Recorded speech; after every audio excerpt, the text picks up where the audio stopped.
Welcome to the EarthWorks podcast, where our team will share the jargon of carbon from many of our turf friends from the past 30 years. Hi, everybody. I'm Joel Simmons. Welcome to another EarthWorks podcast. I am very excited today to have, I guess, really our oldest business partner and man behind the scenes, Mr. Mark Nuzum of United Granulation Services, a la a whole bunch of other stuff. We wanted to have a chance to sit down with Mark because he has been working with us almost 30 years, Mark. It's you had hair when I met you, I think. Well, the oldest business partner might be in two different categories. The oldest. Yeah, the oldest and the longest running. I should stop using the word oldest because I've been using that a lot on these podcasts, but it really should be the oldest, longest running. But Mark has been quintessential to the success of EarthWorks, and I've probably not told you this enough, Mark, but clearly without you, we wouldn't be sitting here today because you have been an incredibly loyal and strong partner for us for all of these years through a lot of stuff that we might get into or we might not. Some good ups and downs, some head banging every once in a while, but you were with us back in the early 90s. And I will share this. We might as well just start with this. But I met Mark when he was the president, and you can correct me if I'm wrong with any of these things, president and owner of Harmony Products, which is an organic fertilizer company that a lot of folks listening to this might know of, because you guys were really one of the true pioneers in this business. I mean, when we started, there weren't a whole lot of people in this business, and you were there, and you were out and about, and doing your thing, and we were an aspiring a couple of guys trying to be I don't know what at the time. We started out to be a lawn care company, but a lot of energy back then. Yeah, exactly. But you found us, and I tell the story differently than you do because I make it better for me than you do, but go ahead, tell me the story of how you found us. Well, why we were looking, I'll just tell a quick story. Harmony Products was, you're right, it was one of the first companies probably to concentrate on organic fertilizers and taking them to the general public and then the professional industry as well. And we had good technology, and we were making great products. And unfortunately, I was a better operations and manufacturer than I was a marketer at that time. And so I was constantly looking for someone to sell this wonderful fertilizer to. So I would look through the industry magazines, and in one of the industry magazines was this Turf magazine, this ad for EarthWorks. Yeah. And I thought, wow, it's an organic fertilizer company. You don't see many of those. I'm sure we'll have something in common here, and I'll give him a call. So I pick up the phone and I call and thought, well, I wonder if I can get through to this guy. Well, happens that the guy answered the phone. It was Joel Simmons. It's the only phone we had. I said, Joel, I said, you guys sell organic fertilizer? And he said, yeah, that's what we do. And I said, well, I produce organic fertilizer, and we may be able to get together. He goes, well, what company? And I said, Harmony Products. And he goes, Mark, you're my competitor. I can't buy products from you. And he hung the phone up. And that was the end. That was the end of that conversation. That's how you see this. Of course, at the time, we were a year and a half into the business. And I was literally in a half bedroom. It wasn't even a full bedroom in the back of a little rented house in Ringo's, New Jersey. Hadn't even moved over to Pennsylvania where Jerry was at the time. And we literally had just started. And I've told this story many times, and you've heard this story many times. But when we started this thing, I was working out of that little half bedroom, and I had gone to the library with a bag of dimes. And why do you ask? A bag of dimes? Because back in 1991, they didn't have cell phones. There weren't computers.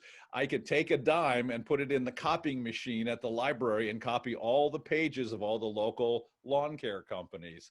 And that's what I was doing at the time when you called. I was going through my photocopied pages of all these lawn care companies and going down each one of them and making those cold calls. And I had, I had Turf magazine back then. It was one of the bigger ones. And your name was all, you guys were, you were the big cheese at the time, and I didn't know who you were. Well, there wasn't a big cheese in the organic fertilizer business back then. Wasn't very big cheese. No, it wasn't very big. Let me go backwards just a little bit, because I want to get some background on you so everybody knows, who you are.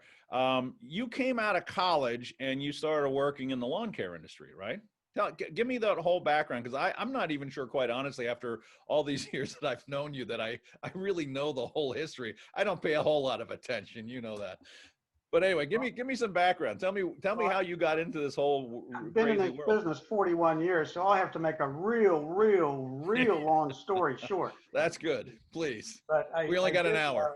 I graduated from West Virginia University. I'm a mountaineer. With a degree in agriculture and chemistry, and got out of school, and that's back when this professional lawn care, spraying lawns, just was huge back then. And 1950 something. What year was this? This is like back in 82, 81, 82.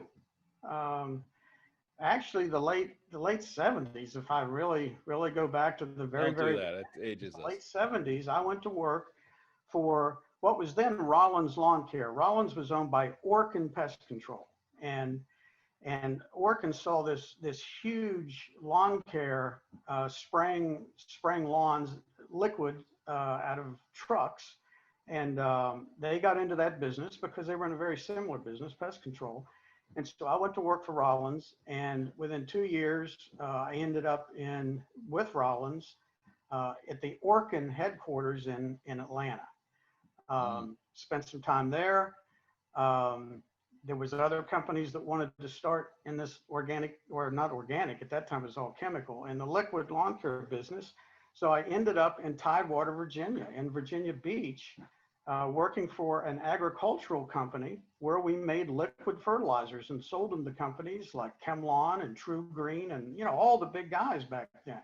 I mean, these were big lawn care companies at that time. So you'd gotten into manufacturing fairly quickly in your career. Yeah. So I actually even had a small lawn care business at the time here in the Tidewater area. But the money to be made was actually producing liquid fertilizer and selling it to these large companies. And that's what I did. That led me eventually to Lebanon Chemical. Most folks in our industry Lebanon know well. Chemical, I really got introduced into the golf course business at that time.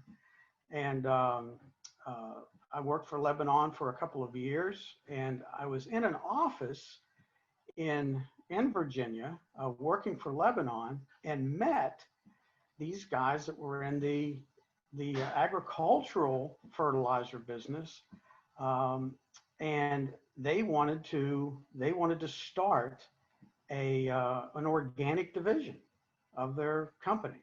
The company was Nitrex, and all they sold was nitrogen. And I told them I was interested, so I left Lebanon, went to work with them, starting to make for them organic fertilizers. They knew that the organic fertilizer would be, the fertilizer of the future, because there was a lot of waste. It needed to be processed. Rather than put it in a landfill. And they also knew that the scrutiny would be on them as a chemical business, and they just needed an environmental side. So I set out to develop organic fertilizers. Well, because I was working for a chemical company, what we decided to do was put organic and chemical fertilizers together. The bridge and process. So we started producing a combination of nitrogen, of chemical nitrogen and poultry manure, put it together in a granule, and we coined the word bridge products that's still used today. Yeah, So we stole that from you we years started ago. producing this material. The analysis was 1436, if you remember, Joel, Yep. because you used a lot of 1436 way back when. Wonderful fertilizer. Problem was, as you know, back then, they were great products, but they were a little more expensive. They weren't as high analysis, and people were not willing to put a lot of dollars into the environment back then. What year was this, Mark? What year did this? And this is, I in assume this 90 is is this This Harmony? was in 91, 1991, 1992. All right. So about the time we were getting in, you were also getting in. So you had started, and this is Harmony Products. That it's branded as Harmony. Yes, that's right. This company, what the reason Harmony came out of this was that the nitrogen company that I had done this for, they sold the chemical portion of that company. And the company they sold it to didn't want the organic side. So we kept the organic side. All the partners in that company kept the organic side, and we called it Harmony Products. And There you go.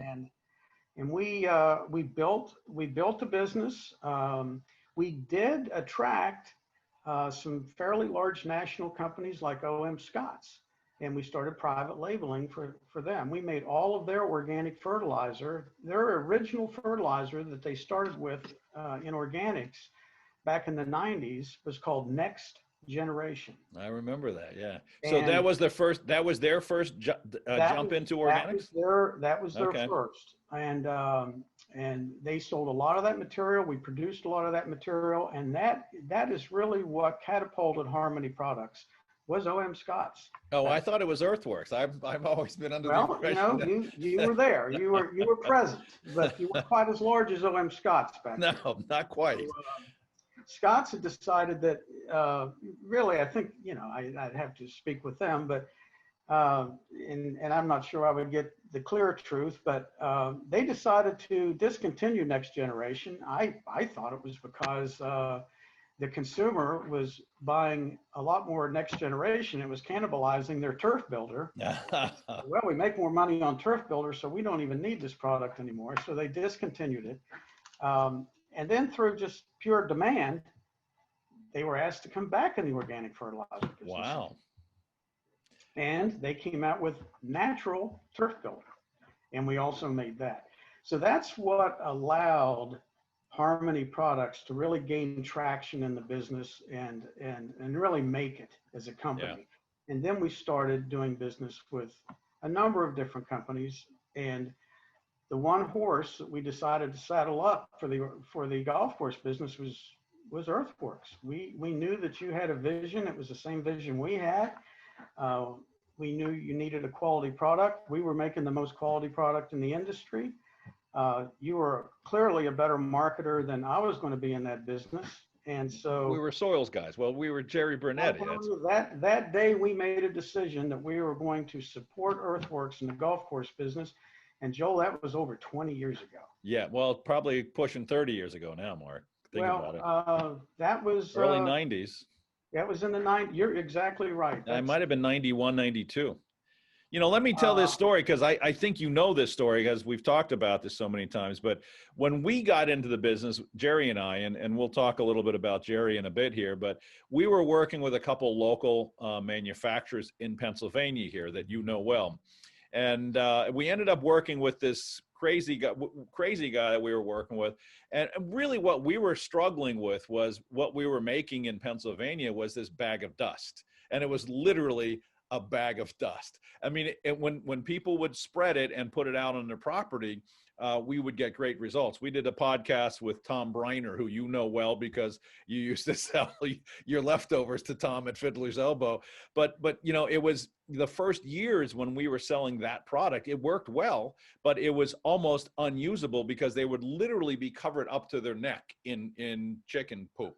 and it was horrible. So we just kept trying to figure out, is there a way to get this processed and prilled?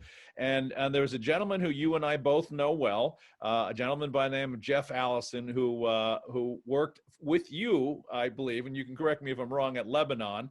And he ended up going to work for this little funky organic fertilizer guy in Lancaster County, Pennsylvania. And we were struggling to try to get the product prilled. And Jeff came to me after his company that he was basically managing. And he came to me, and I'll never forget this. And I give Jeff tremendous credit for our success. And it's such a class act for a person to do in this business. He came to me and basically said, look, we're never going to be able to do this, but do me a favor, call my friend Mark Nuzum at Harmony, and he will be able to help you. And I'm like, oh, I can't call that guy. I hung up on him 2 years ago. I'm not how I remember it. I'm not groveling to that guy. And finally, I put my big boy pants on, and I said, all right, I'll call. So I called, and the rest of it is history. And you and I have been kind of, married ever since. And it's been nothing but an incredible ride and a phenomenal business experience. But yeah, we were looking for something that we could get prilled. You guys were making a phenomenal product. You came up and visited with us, and you're one of the few people that knew Jerry Bernetti as well as I do almost. I mean, you'd come up and spend a lot of time with us and got to know Jerry, and you saw his vision, which is our vision. But what we were really looking for was a quality product that we could use to talk about biological soil management. I mean, like you had said with Harmony, I mean, you guys were really a business and making great product. But what we were a couple young guys that really didn't know anything about anything and selling a bag of dust. And when you came along, it just kind of it just elevated our business to a point where we it changed our world. Jerry was such an integral part. I mean, I had developed fertilizers, but I had not gone to the level that Jerry had gone on the organic side. I was really a chemical guy that just switched over to organics, and I was learning. He was always an organic guy. Yeah. And the way I always looked at it, Joel, was it was like that completed the stool. I mean, you were a leg, and I was sort of a leg, but there was still a leg missing. But Jerry was there, and he was the third. Yeah. He was the third leg. That's for sure. And the three of us together. It took a lot to enter into this business, into the organic business back then, and it took a lot to stay alive because it wasn't real popular. No, it wasn't. Then, fast forward a little, she wasn't there at that exact time, but that whole stool had to sit on a floor.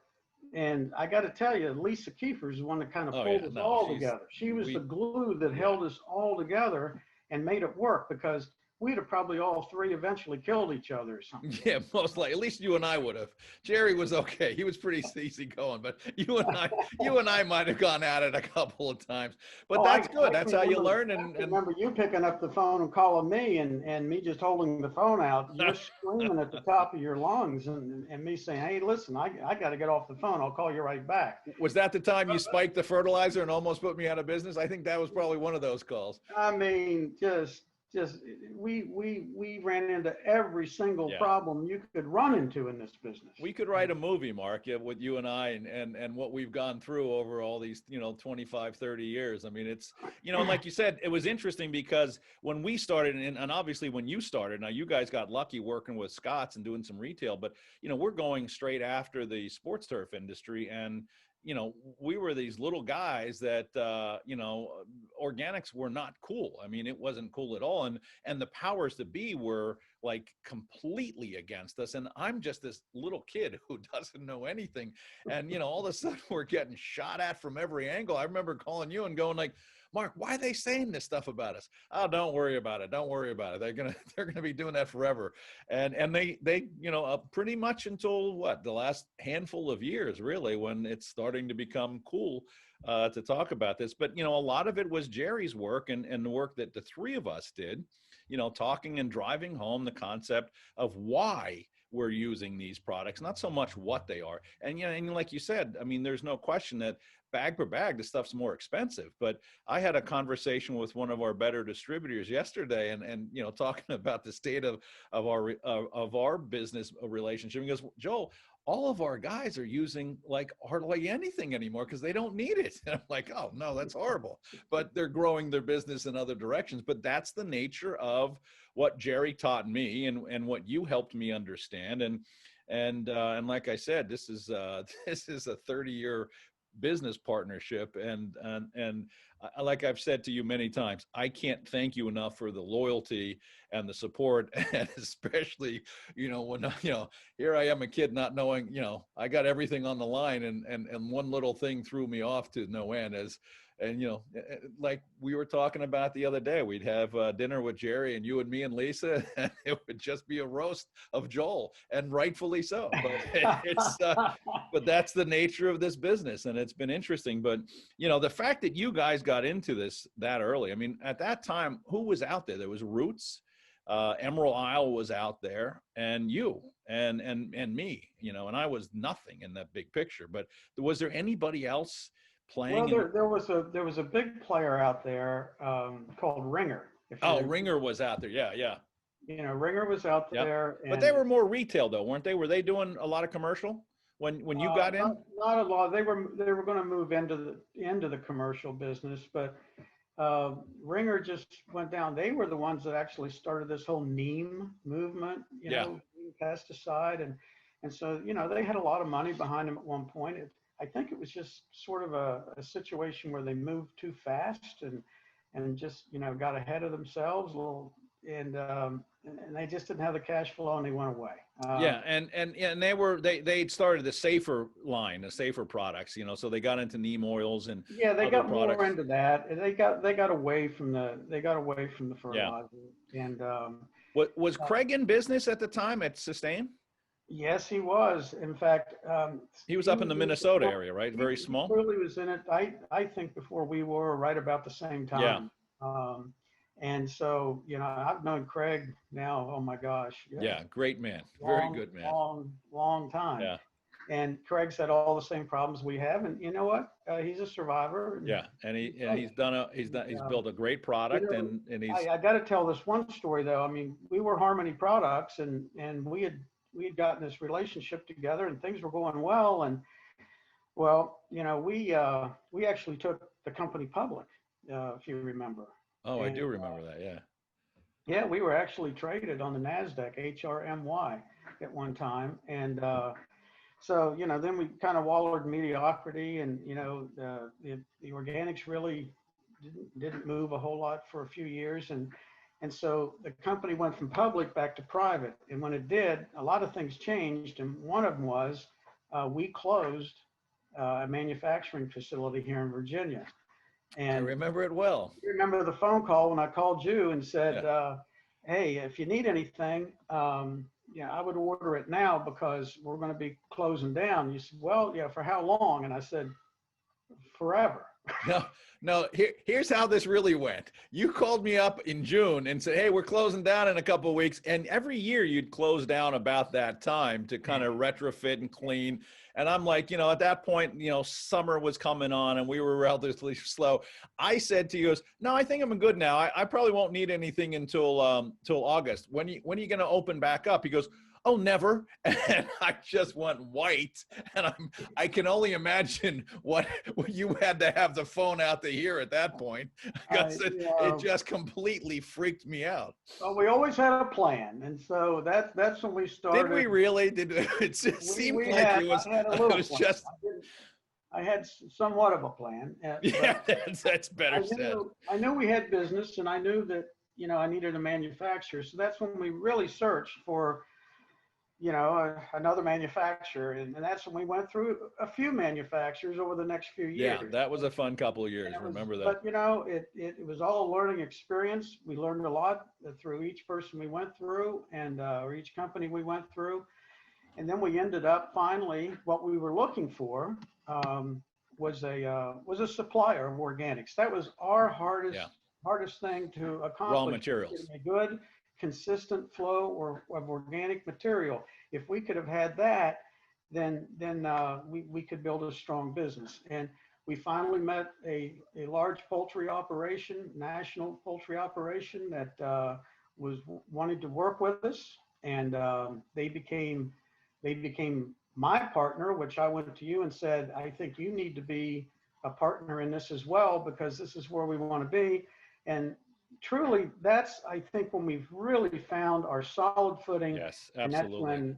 that's when the business really started to accelerate. Yeah. At that point. Let me back up just a little bit, and then I want to come back to that conversation. But why was Harmony working with chicken manure as opposed to meal products? Was that out of convenience, out of raw material accessibility?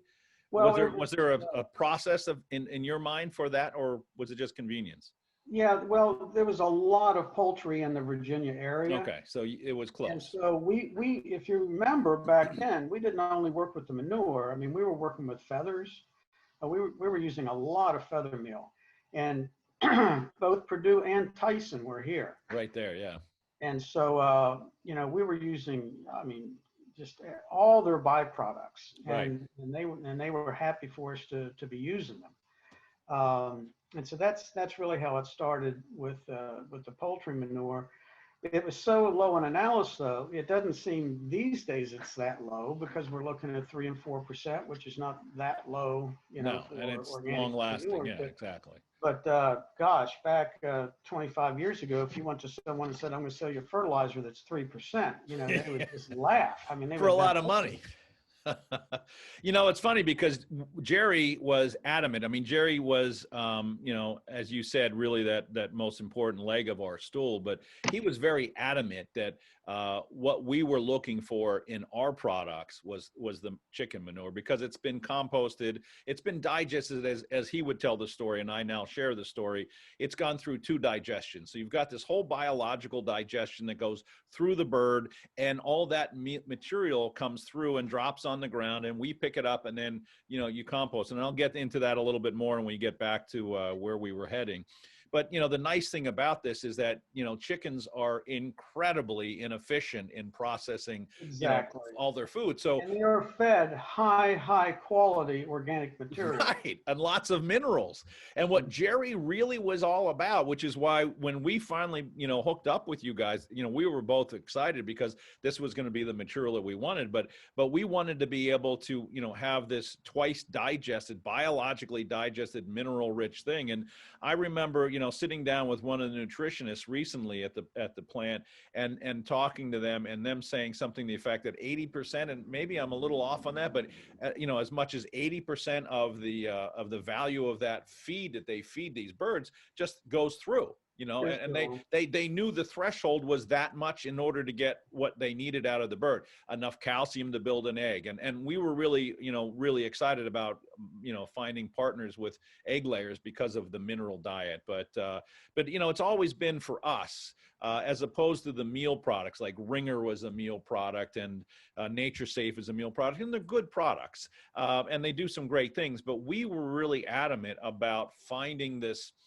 material that's been biologically digested through the animal, with a lot of mineral, and then composted after the fact. So, I remember, you and I going out to Indiana to visit this farm, and coming home and just thrilled and excited, because we had such a wonderful meeting with the folks out there, and you could just tell that they're good, honest, loyal people, and the relationships that we built still to this day are all on a handshake, which is unheard of in the real world anymore. And nobody questions it, because the loyalty and the honesty is there.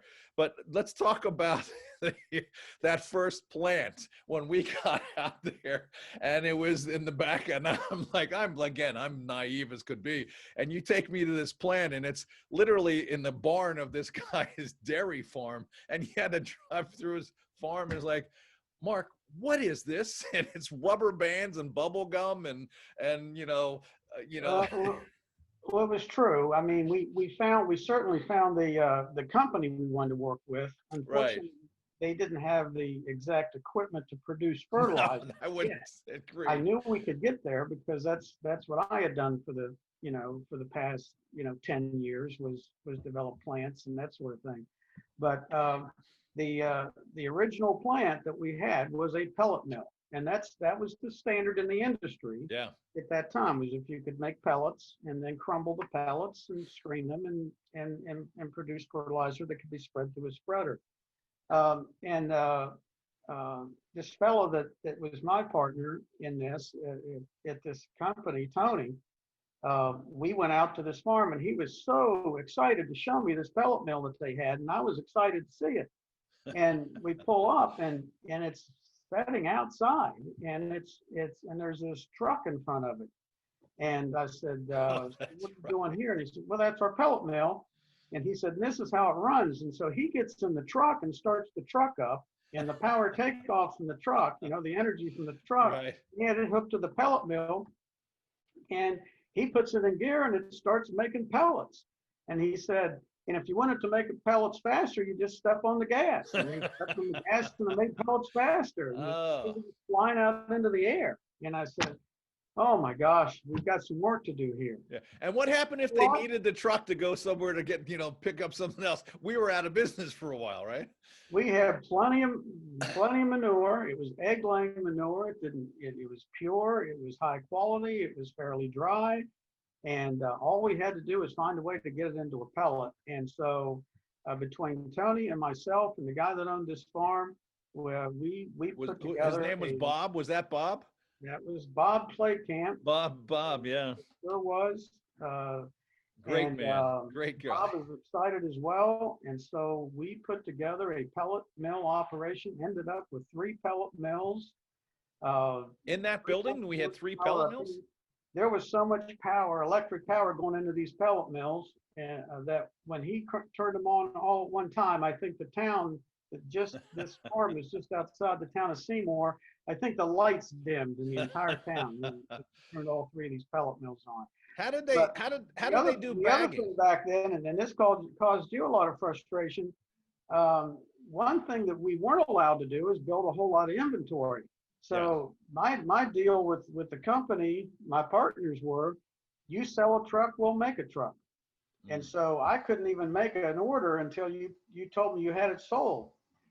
And that went on for a couple of years, and that caused a lot of those phone calls where you were screaming at me. Yeah, well, but that's the way it was. Lisa, And one of the two of us. finally, we convinced this company that, if you build the inventory, if we can build inventory, if we'll you sell build it it, all. we will come. And by golly, we did it. And it grew and grew and grew and grew. How did they bag at Bob's place? I don't even remember the bagging process. They didn't have a bagging if you line. remember back then, we were big in the retail business back then as well. So we were doing 4-pound packages, 15, 25s, and of course we did 50s for you. And we've had a fairly elaborate bagging operation. I can't picture the bagging. I can picture the building and the mills, but I can't picture the bagging process. Yeah, it was elaborate. I mean, it was probably as elaborate as well. It's certainly the retail, because we don't do much retail now. But it was a fully automated bagging operation. Oh, I do remember that now that you say that. Yeah, I remember that. So the best part of this whole story, of course, is this is Bob's farm. It's his place. And one day you give me a call and say, oh, by the way, Bob's plant burned down. I'm like, what? It was catastrophic. It actually exploded.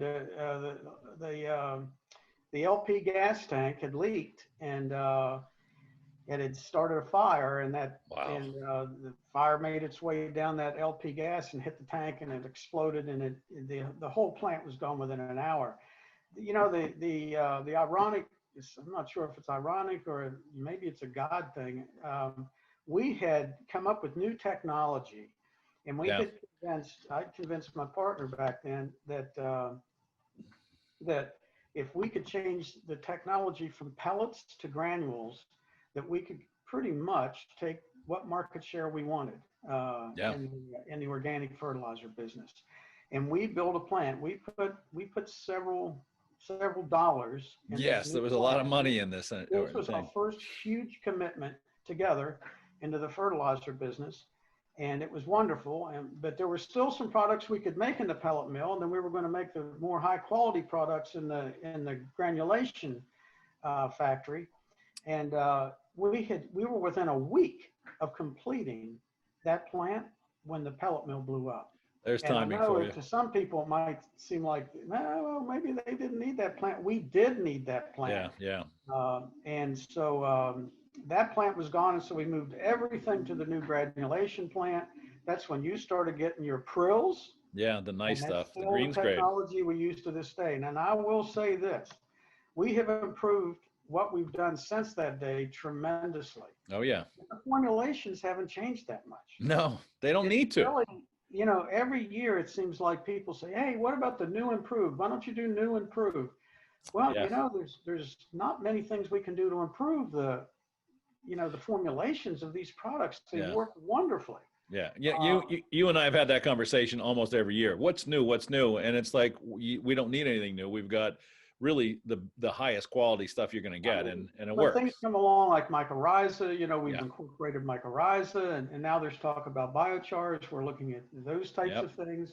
And zeolites, things of that nature. Biologicals, but for the most part, as far as the nutrition, the carbon-based nutrition that these fertilizers provide, you know, to our knowledge and to a lot of people's knowledge out there, there is nothing better that we can do to these products. Well, I'm biased, but I would completely agree with you, and I'd say that from a scientific standpoint. We continue to improve the physical properties. We try to make the prill smaller. We try to screen it better.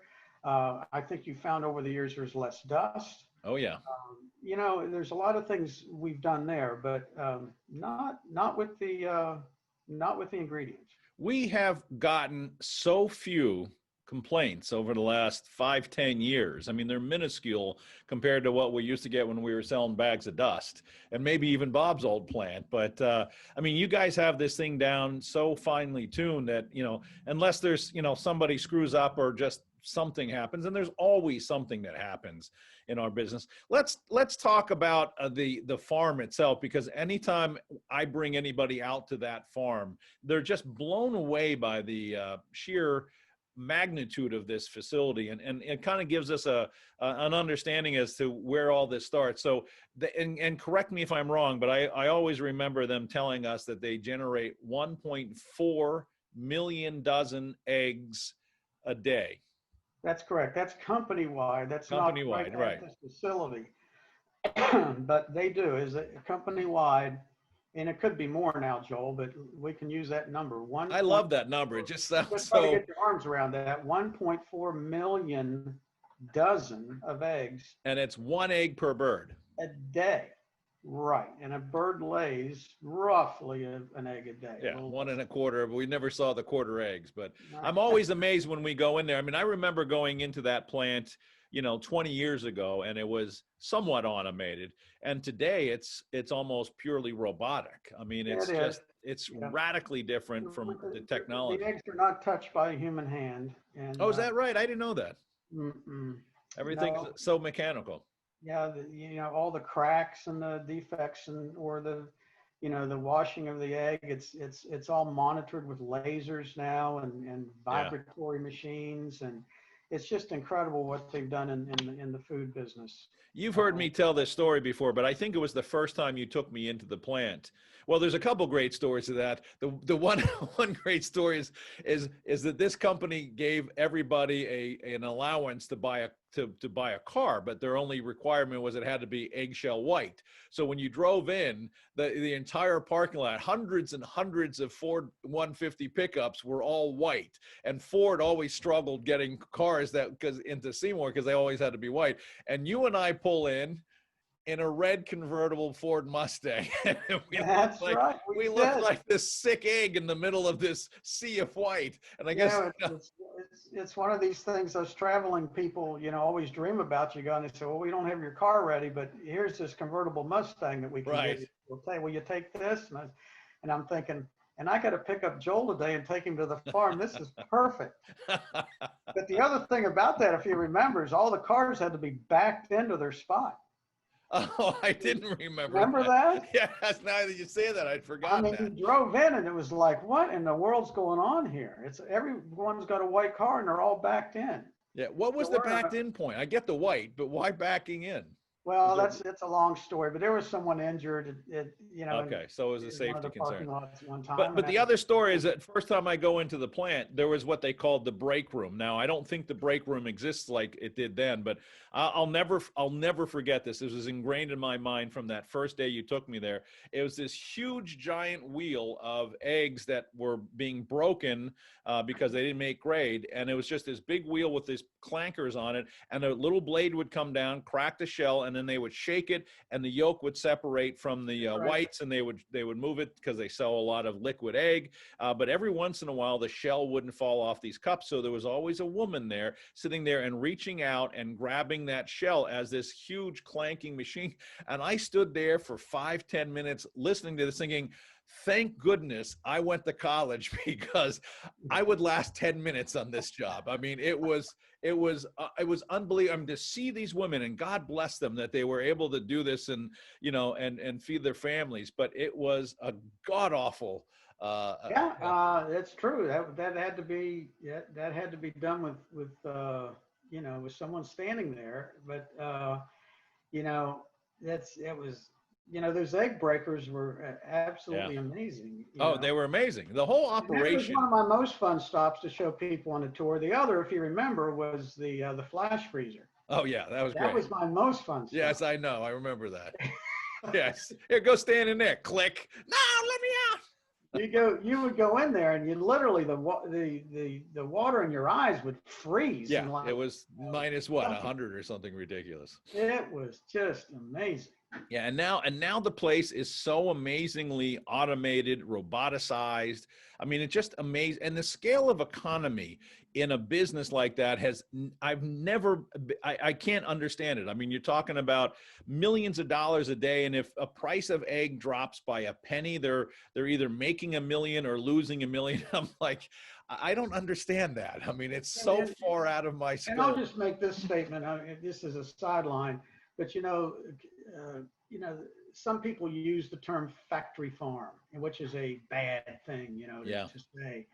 And I guess you could call this company a factory farm. But I will tell you this: I've been working with them for over 20 years, and I work very closely with their chickens and the manure. And I will tell you that there is no better care taken of any animal on earth Yeah, I've than these seen that. chickens. Yeah. I mean, they are fed the best food. They're given a super environment. They are happy as they can be, because if they're not happy, guess what they won't do? Right, exactly. They won't lay It's an a egg. business, they gotta that's all about the egg. Like I said earlier, I mean, last time I was out, I sat down with the nutritionist and they went through the detail of the diet. And I think he also said that the majority of the cost of the production is that feed. And he was all pissed off because most of it would just go right through the bird. I'm like, that's wonderful. That's great. Keep feeding them all those minerals and I all think that you stuff. remember how hard it was to convince the nutritionist to even think about changing the Yeah. diet of that bird. I mean, it's like he had a sign on the front of his desk that said, "What part of no don't you understand?" Right, exactly. So obviously one of the minerals that they feed an awful lot of to these guys is calcium because they're trying to build a shell. So That's right. what we end up with in our material is a incredibly available calcium, because this is available. They want the calcium to get into the bird as quickly as possible. So when most of it washes through, it's now sitting in this pile of manure that we compost for 6 months to a year.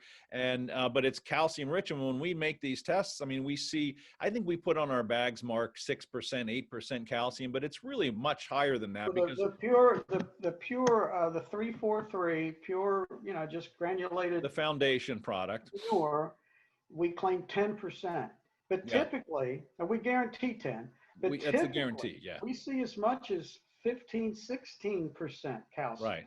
And the key thing, and the thing that I want folks to understand that are listening, is that this is available calcium. It's not going to change the pH in the soil. It's not going to do anything, but it is going to hit that soil. So it's not only this available mineral, but it's wrapped around all this carbon. So microbes come to the point of contact, and there's this available calcium. So it just explodes the mobility potential, the bioavailability of this calcium. But it's not just calcium that's in this. It's a laundry list of minerals, because they have to feed these birds this rich mineral diet, because they need them to be healthy, and all the micronutrients are there. Every single micronutrient is in that manure. They're not at labels.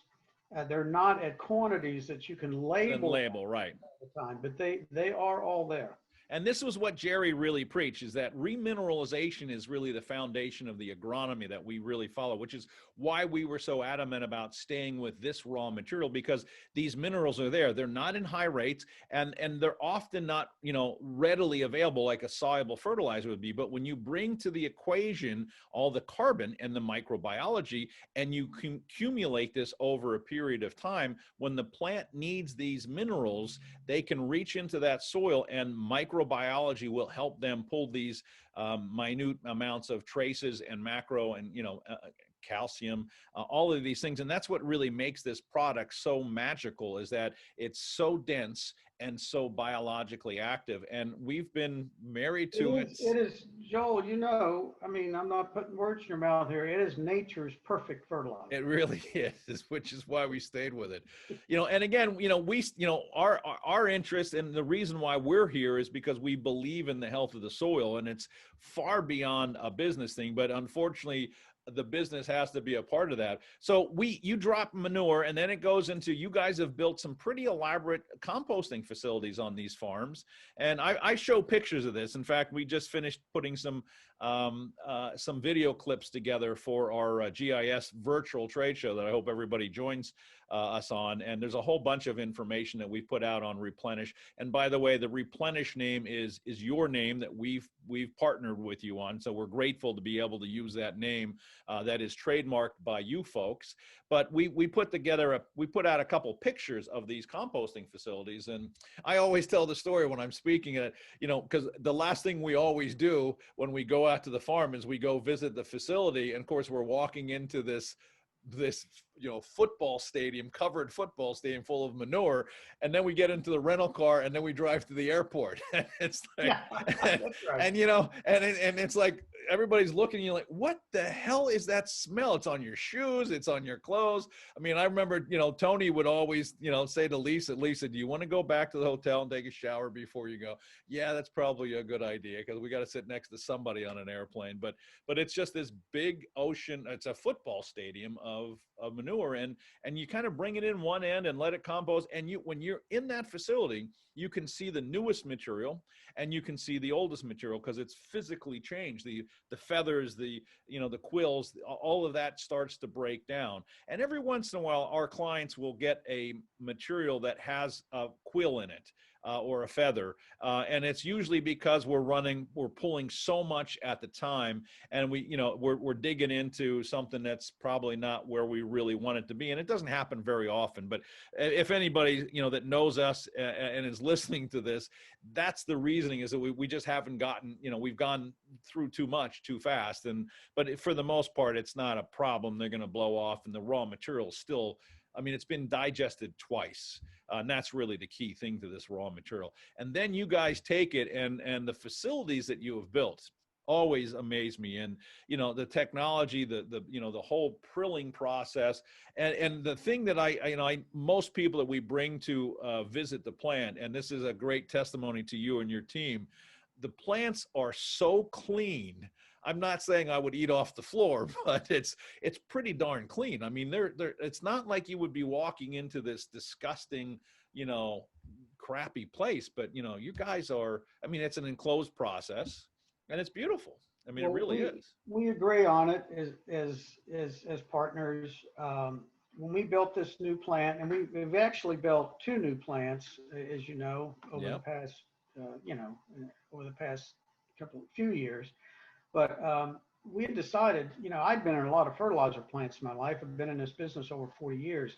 that we were going to build plants that we put a lot of emphasis on keeping them clean. And because we wanted an environment where we could keep good people there working. Yeah. And I will tell you this, and there's not many fertilizer companies that can tell you this. We have employees at the Seymour plant. That plant has been in operation almost 20 years. And we have employees there that have been there 20 years. Yeah. I mean, they're some of Lisa's best friends, by the way. What's that? They're some of Lisa's best friends. That's exactly right. I mean, and they're passionate about producing product, and they know the product. Yeah. You know, early on, you know, it was, I used to, you know, I would always kid, you know, my partners that, you know, I would talk to the plant 3 times a day. In the past several years, I might talk to them 2 or 3 times a week. Yeah. That's it. Yeah. And that's only because I want to talk to them. Yeah. They know this business and they know how to make good fertilizer. And you're the benefit of that, Joel. I Yes, mean, let's face we're it. grateful. Believe me, trust me. We wouldn't be here without, I mean, this is, you know, EarthWorks is not a true manufacturer. I mean, we're fortunate to feel very partnered with you guys, but, you know, it's a wonderful business relationship. And, you know, we work very hard. You guys work really hard. And there's no question that we wouldn't be anywhere without what you did, Well, the feelings and without those guys there. we could not be in the industries that you sell into without you. And we know that. And that's why we only do it for you. And that's what good partnerships are all about. That's really the magic of what it is. And, you know, hopefully we can continue this for a very, very long time. You know, Mikey in the plant is an avid listener. I'm going to reach out to Mikey and say thank you. He's an avid listener to our podcast. So Great. When he hears that you're on, you know, he'll get all excited because, and again, we need to give a shout out to Mikey and all the guys at all the plants. But you know, he's been around the industry a little bit, so he always gets a big kick out of it.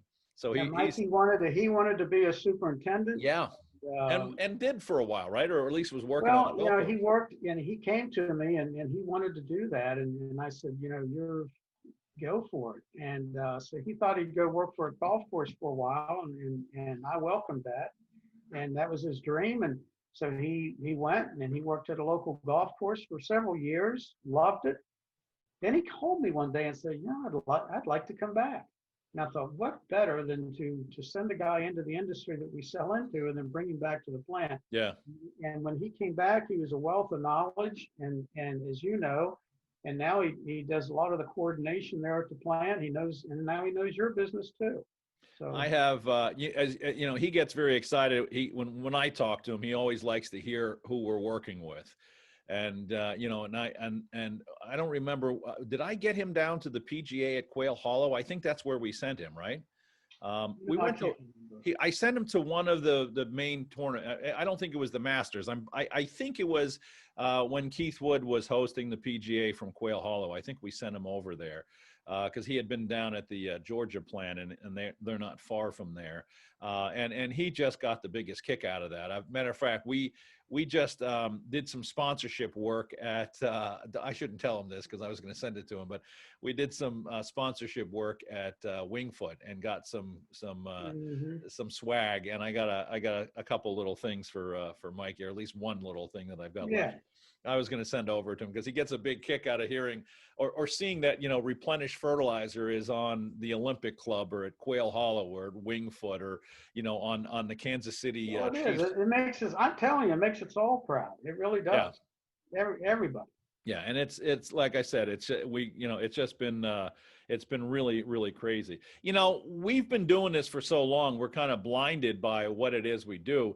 But, you know, one of the things that really amazes me is that after 30 years of you and I working together as close as we have, there really hasn't been anybody that has really been able to do what we do. I mean, you would think after, I mean, we've had modest success, and we're not Scots, and we're never going to be Scots, because we work so closely with our end users, and we do all the work that we do with soil testing and Logan Labs. But we've grown, very strong, and gotten quite a reputation, and we've really helped a lot of people understand what this organic sector is in biological soil management. There's really never been anybody, all the years that you and I have talked about, oh, this guy's coming in and that guy's coming in.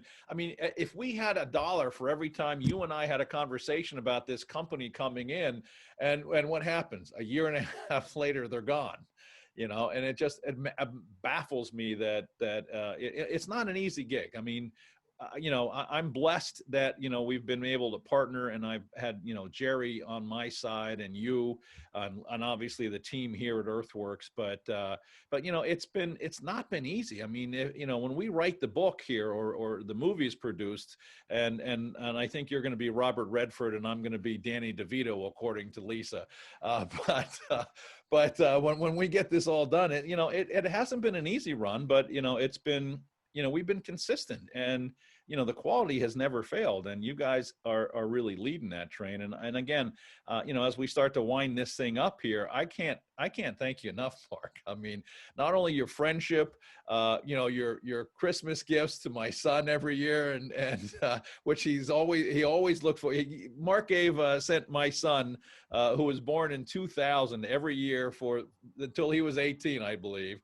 And he doesn't need it anymore. I'm not asking for Christmas gifts, don't get me wrong, but every year we'd get this big tin of popcorn from Santa Claus, and Andy never really knew who it was from. And in fact, you were the one that taught us how to burp him, because when you were over when he was just literally an infant, and he's screaming and crying, and you, give me that kid, and you pick him up and you do your thing, and I'm like, oh, thank God. Pictures. Why don't you take him home with you? Take him home and bring him back when he's 15 or so. Although right now we'd probably no, I won't go there. But anyway, it's been quite the run. I can't thank you enough. I think it's fascinating to me still to this day, 30 years later, what you guys do there, and the depth of what you do, and how complicated it is. And it's not easy doing what you guys do. I mean, it's a dirty business. It's always something happening, always something breaking down, always, but you're always dancing around this, and we've never missed a beat, and we have continued to grow. We hit another milestone this year in our business, which is, I never dreamt that we would get this far. And again, it wouldn't have happened if it wasn't for Mark Nuzum and you, most importantly, you putting up with me for 30 years. But it's been a wonderful partnership, and I'm going to say again, thank you, because we wouldn't be here without you. But I think it's fascinating to hear the process by which you guys go through what you do to get us, fertilizer in the bag, so that our guys can get out there and produce some of the best quality turf in the industry, which is well, we're all passionate about it. I love what I do, and I tell you, it's also been a pleasure working with you and your group. We've had a lot of fun together, and that's what it takes to be a success. Yeah, it's been a lot of fun. You have been part of our family as much as anybody, and not everybody on in our network knows you, which is why I wanted you to be on the podcast. I mean, obviously our distributor partners for the most part know who you are, but certainly not our end user friends. And I think it's important that they see that there is actually a face behind the bag of manure. Not that I'm making that analogy. I knew a lot of your distributors, owners' fathers. Yes, you did. Matter of fact, we're showing our age, Mark. Let's not go there. We're still in our 40s, right? I mean, that's kind of how it feels, right?